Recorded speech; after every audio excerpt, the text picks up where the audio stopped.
자, 계속 이야기를 이어가도록 하겠습니다. 자, 최근 중국발 폐렴이 인도 그리고 국내까지 확산되면서 관련주 상승이 이제 시작이다라는 그러한 분석도 있는데요. 자, 이 관련해 가지고 앞서서도 살짝 언급이 됐던 신풍제약, 제2의 신풍제약이 시장에서 등장할 수 있을까요? 윤 대표님은 어떻게 보십니까? 일단은 관련주가 이제 상승이다라는 얘기에 조금 저는 의문을 좀 품고 있습니다. 그리고 그래서 이제 신풍제약이 제2의 신풍제약이 나올 수 있을 것인가에 대해서도 의문은 있지만 그래도 단기적인 트레이딩 관점에서 본다라고 하면 사실 지금 시장에서는 굉장히 큰 메리트가 있는 그런 테마라고 생각이 됩니다. 그래서 현재 지금 우리나라 시장 주도에 있는 흐름들을 본다면 주도주가 없는 상황입니다. 그래서 주도주의 부재가 굉장히 크게 느껴지는 시장이고 그런 상황에서 이슈 자체가 좀 크게 나오다 보니까 마이크로플라즈마 관련된 종목들이 굉장히 시장을 주도할 수 있게끔 움직이고 있는 상황이다. 그렇기 때문에 지금 시장에서 굉장히 강하게 느껴진다라고 좀 생각이 됩니다. 그래서 앞으로도 저는 이 마이크로플라즈마 관련된 종목들은 꾸준히 거래는 해볼 만하다라고 생각은 해요. 하지만 아무래도 좀 부담감이 있는 요소들은 있습니다. 미국 시장을 본다면 미국 시장도 그렇고 우리나라 시장도 그렇고 사실 증시가 강하게 올라가고 그다음에 주도주들이나 반도체 있는 종목들이 올라가는 시장은 아닙니다. 그러다 보니까 수급들을 가져가기 용이해서 올라올 뿐이지 주도주들이나 아니면 증시가 시장이 다시 올라오기 시작한다면 마이크로플라즈마나 아니면 제약바이오 관련된 종목들이 전반적으로 수급들이 풀리면서 다시 내려갈 가능성도 있다라고 생각은 해요. 코로나 때를 다시 한번 더 약간 복기를 해서 보자면 강하게 올라갔던 코로나 관련주들이 급격하게 빠졌던 이력들이 있다 보니까 이번 마이크로플라즈마 사태도 비슷하게 연계가 될 수 있다. 그래서 종합적으로 한 번 더 얘기를 해드리면 단기적으로 접근은 저는 유효해 보입니다. 그래서 매매해서 수익을 챙기는 것도 가능하지만 주가 하방에 대한 대응 전략은 필수로 가져가시면서 대응을 해보시면 앞으로 더 좋은 거래가 될 수 있지 않을까 생각이 됩니다. 예, 윤지은 대표는 이번 마이크로플라즈마 관련한 관련주들의 급등을 단기적인 트레이딩 관점으로 접근하자라는 점을 이야기를 해주셨어요. 자, 그렇다 하더라도요, 시장에서는 또 이렇게 생각할 수도 있죠. 코로나 팬데믹 당시 관련주가 급등한 부분도 있고 또 한편으로는 그러다 급락한 부분도 있다 보니까 좀 복잡할 것 같습니다. 이 제법 긴 기간 상승이 있었다 보니까 기회로 생각하신 분도 계실 것이고 한편으로는 이거 이러다 빠지면 어떡하지 걱정되실 수도 있는데요. 자, 심 대표님, 전략적인 측면에서 이번 제약 바이오 섹터 어떻게 분석하는 게 좋겠습니까? 우선 결론적으로 좀 말씀드리면요. 바이오주들 같은 경우 한번 탄력을 받으면 굉장히 큰 폭으로 상승을 하거든요. 그런 흐름을 봤을 때 지금은 어느 정도는 좀 가지고 가는 게 좋지 않나 이런 생각을 좀 가지고 있습니다. 물론 현재 전체적인 주가의 흐름이나 아니면 수급의 문제나 그런 문제가 좀 있긴 하지만 연말 정도 돼서 다시 한번 수급이 좀 들어온다고 하면은 충분히 다시 한번 갈 수 있는 그런 테마군이 아닌가 이렇게 보고 있습니다.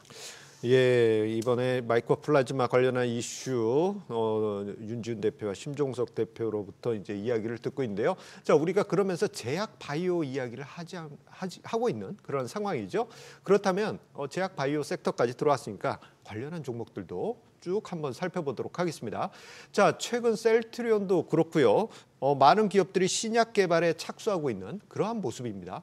자, 그러면서 다시 제약 바이오에 대한 기대감, 뭔가 신약이 나오지 않을까 그런 기대감도 커지고 있는데요. 특히 세계적으로 인공지능, AI 신약 개발 돌풍이 일고 있으면서 자, 이에 증권가에서는 제약 바이오의 원년이 내년이 될 것이다라는 의견이 등장하고 있기도 합니다. 자, 이에 대해서 두 분의 의견이 궁금합니다. 이건 어떻게 보면 좀 중장기적인 관점에서의 제약 바이오 섹터의 시각이 아닐까 싶은데요.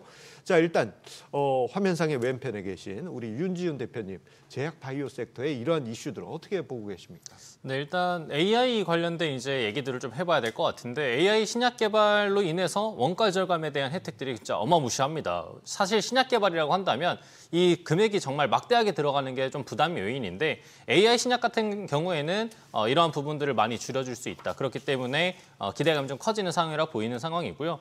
내년에 좀 전망되고 있는 것들 중에 하나가 금리 인하에 대한 기대감입니다. 그래서 금리 인하까지 같이 이루어진다면 사실 원가 절감의 원가 절감이다 보니까 제약 바이오 회사들에 있어서는 사실 이보다 좋은 호재는 없을 거라고 생각을 해요. 그래서 아마 증권가에서도 비슷한 전망들을 내놓은 게 아닌가 생각이 됩니다. 그래서 저는 AI 신약 개발로 인해서 앞으로 특히 내년에 좀 이제 경쟁이 좀 과열될 걸로 예상이 되고 있고요. 그걸로 인해서 정말 기업들 간의 마케팅도 치열할 걸로 생각이 됩니다. 그래서 내년에는 좀 이슈몰이 최적화되어 있는 제약 바이오가 조금 더 크게 움직여줄 수 있고 좀 더 재미난 환경들을 만들어줄 수 있지 않을까 생각됩니다.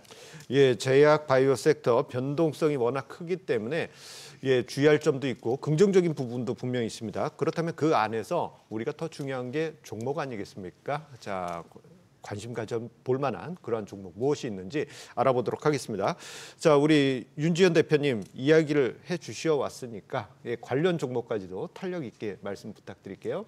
네. 그러면 오늘 좀 주제로 됐었던 이제 내용들을 좀 생각을 해봐야 될 것 같아요. 오늘 아무래도 제약바이오 투자를 한다라고 했었을 때는 좀 방향이 확실하게 갈린다라고 생각해요. 초반에 얘기했었던 우리 마이크로플라즈마 관련된 종목들, 그 다음에 이제 두 번째에서 얘기했었던 AI 신약 관련된 종목들을 봐야 될 것 같은데, 첫 번째 이제 마이크로플라즈마 관련되는 종목들 중에서는 아까도 얘기했다시피 인공호흡기 관련되는 종목들이 많이 움직이다 보니까 대표 종목으로 메가 ECS를 먼저 보시는 게 좋을 것 같고요. 짧은 테마일수록 어쨌든 대장주를 먼저 보고 수급들을 가져가는 성향들이 좀 강하다 보니까 대장주를 먼저 운영하면서 보시면 좋을 것 같습니다. 두 번째에서는 이제 AI 신약 관련된 종목들을 좀 봐야 될 것 같은데, AI 신약 관련돼 있는 종목들 같은 경우에서는 우리 또 루닛이라는 종목이 또 강하게 움직여주고 있으니까 AI 신약 개발 관련된 종목으로는 루닛 앞으로 좀 지켜보시면서 종목들을 보시면 좋을 것 같습니다. 예, 윤 대표의 종목 들어봤고요. 자, 심종석 대표님의 종목도 들어봐야 되겠죠. 제약 바이오 섹터에서 어떤 종목을 눈여겨보면 좋을까요?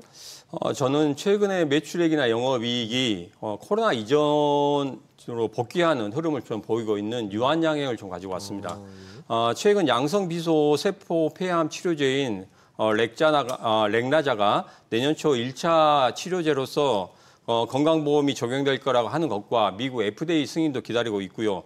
그리고 렉나자의 본격적인 매출이 이제는 이루어질 것이기 때문에 그런 기대감도 있고, 또 비만 치료제 개발도 진행 중에 있기 때문에 그런 점을 좀 눈여겨보시면 좋을 것 같습니다. 현재 112일선이 64,900원을 돌파한 후에 지지하고 있기 때문에 1차 74,000원까지도 단기적으로 한번 보고 접근하시는 것도 좋아 보입니다.